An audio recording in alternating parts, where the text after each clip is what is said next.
So, I just want to tell you what I got up to last week. I was away from it all. I was literally in the wilderness with a capital W, away from phones and computers and technology. And that meant away from Mueller and all the excitement about the Mueller testimony, all the build-up. Do you remember that? We can have all-day coverage.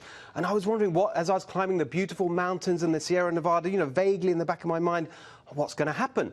What will be the outcome? Will President Trump survive? And then I get back, check the news on Saturday morning, and what is the impact of all of that? Nothing. Absolutely nothing. As if it had never even happened. And yet, the establishment, the Democrats, they are still going on about it. The Democrats and the deep state media have become a cult of conspiracy, consumed by intolerance, bigotry, and hate. They don't care about your life. They just want to get Trump and punish his supporters. Well, here on this show, we do care about your life, and we talk about the issues that affect it, because every minute spent talking about Mueller and Russia is an insult to every American. So tonight, we have a special show for you focusing on what is pretty much the biggest political issue of our time, immigration. We're going to take a deep dive into immigration policy and look at it from every angle. Border security, the asylum rules, whether more aid to Central America would really solve the problem. We'll be joined by key figures including Tom Homan and Ken Cuccinelli, plus Sarah Carter and Charlie Kirk with me for the night. But we're going to start with what's most important in all this. You.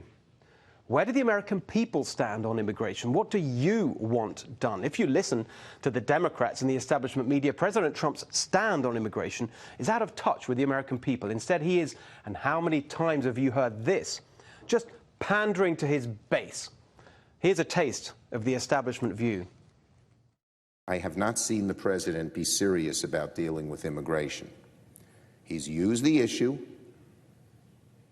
He riles up his base. This is about dividing and raising the issue of racism across the country, because that's his base. The president is throwing red meat to his base when he does that. This fear-based culture, it's a toxic thing that he's doing. It may help him gin up parts of his base. He's trying to do other things to amp up his base. He thinks that demonstrating this kind of cruelty is going to rile up his base. Is this a president who'll do and say anything to cater to his base? Is this a real immigration plan, or is it just playing to his base? Really? Let's see what Americans, all Americans, not just his base, actually think on immigration. Let's start with the biggest and best-known idea, build the wall. That's just red meat for the base, right? Not exactly. 60% of Americans support President Trump on the wall. Last time I looked, 60% was a majority. If that's the base, President Trump is looking pretty good for 2020. And there's another Trump immigration proposal that 60% of Americans actually support, but which the establishment dismissed as immoral, racist, fascist, etc.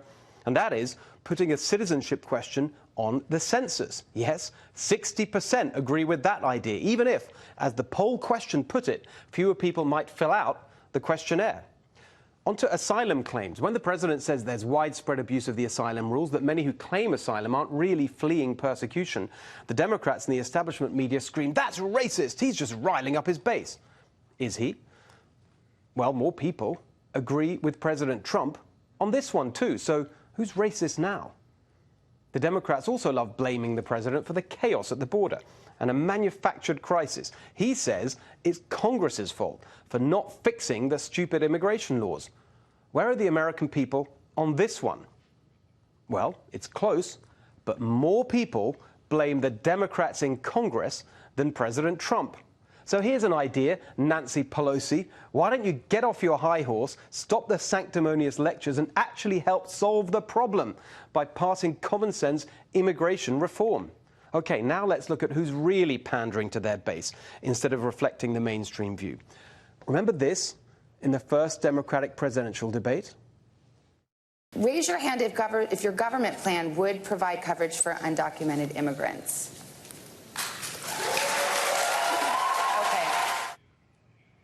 Free healthcare for illegal immigrants. Who supports that? Well, turns out it's 38%. And 59% of Americans oppose it. Even in deep blue, loony left bastion California, a majority oppose this. So much for red meat for red states. What about abolishing ICE? Another idea being pushed by the progressive Democrats.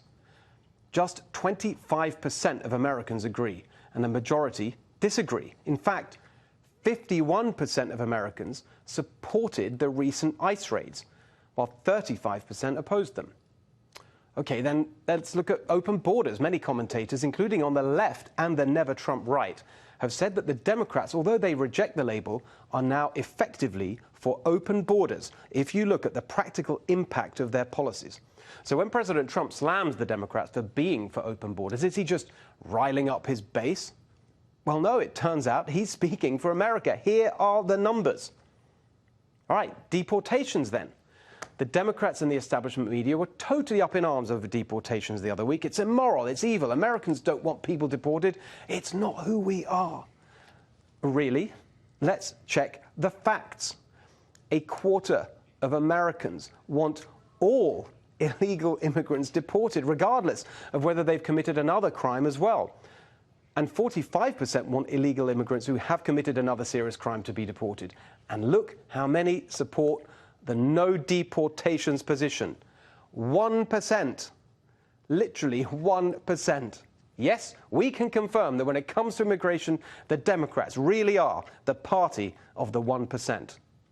And so, as we have shown you tonight, with data, with facts, not opinion, on immigration, it looks suspiciously as if it's the Democrats who are the ones pandering to their base, while President Trump is speaking for America, for the majority of Americans.